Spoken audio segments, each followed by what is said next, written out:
කොහොමද ඔයාලට? එන්නකෝ ඉතින් ආවන් එකක් නැතුව, හාම් පිටි නැතුව ලේසියෙන්ම ඥාන කතා හදන්නේ කොහොමද කියලා බලන්න. මුලින්ම මම භාජනයක් අරගෙන එකට බටර් ටිකක් දාලා ඒකටම බිත්තරයකුත් කඩලා එකතු කරගන්නවා.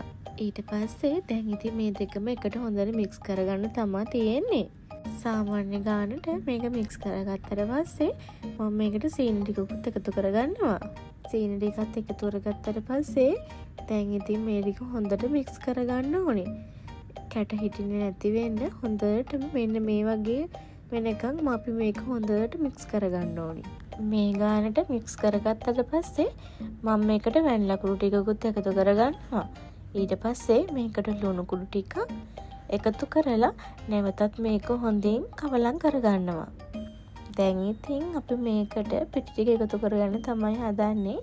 මම මේකට එකතු කරන්නේ ආට පිටි.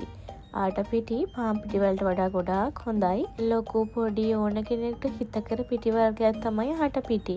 අපි ඒ ටිකත් එකතු කරගත්තට පස්සේ මම මේකට කිරි පිටි ටිකකුත් එකතු කරලා ඒකටම බේකින් පවුඩර් ටිකකුත් එකතු කරලා මේක හොඳට කවලම් කරගන්න තමයි දැන් මේ හදන්නේ.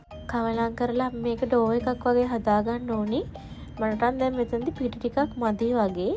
මම දැන් මේකට ආයෙමත් පිටි ටිකක් එකතු කරගන්නවා. එකතු කරලා මම මේක අතින්ම අනා ගන්නවා. අතින්ම අනලා මේක හොඳ ඩෝ එකක් වගේ වෙනකන් මම මේක නීට් කරගන්නවා. අතේ නොවැළෙන පදම එනකන් අපි මේකට පිටි ටික එකතු කර අපි මේක හොඳට නීට් කරගන්න ඕනේ. නීට් කරගත්තට පස්සේ අපි මේක චූටි බෝල වලට කඩා ගන්නවා. ඔයාලට කැමති නම් මේකට පාන් පිටි උනත් යූස් කරන්න පුළුවන්. මම වෙනසකටත් එක්ක වගේ තමයි ආට පිටි වලින් මේක හදන්නේ. ඉතින් දැන් අපි මේ හදාගත්තු බෝල ටික මෙන්න මේ වගේ ඇඟිලි තුඩු දෙකකින් අපි මේක සාමාන්‍ය ගානට තුනී කරගන්න ඕනි. මේ බලන්න ඔයාලට පේන විදිහට මේ වගේ තුනී කරලා අපි මේක පැත්තකින් තියනවා.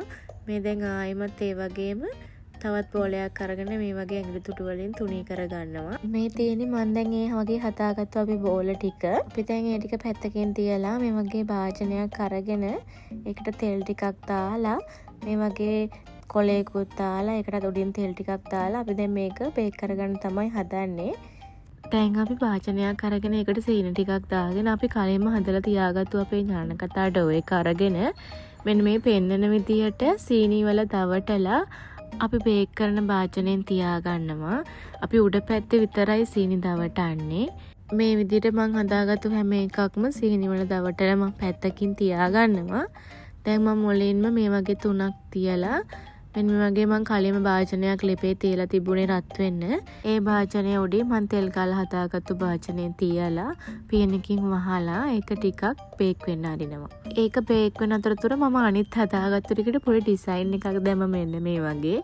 බලන්නකෝ ඉතින් වෙනසකටත් එක්ක මම මෙහෙම ඩිසයින් එකකුත් දැම්මා. විනාඩි 10ක් විතර ගිහිල්ලා බලද්දි මෙන්න මේ විදිහට තමයි තිබුණේ. ලිපේ කින්දර අඩුවෙන්ම මේක හදා ගන්න ඕනේ. විනාඩි 30ක් විතර ගියාට පස්සේ මෙන්න මේ විදිහට තමයි තියෙන්නේ. දැන් ඉතින් අපේ ඥාන කතා ටික හැදලා ඉවරයි. බලන්නකෝ ඉතින් කඩෙන් ගත්තා වගේම ලස්සනට තියෙනවා.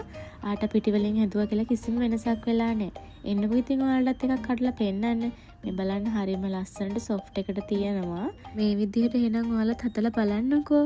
වීඩියෝ එක හොඳ නම් ෂෙයා කරලා කමෙන්ට් එකක් දාලා ලයික් එකකුත් දාගෙන යන්න.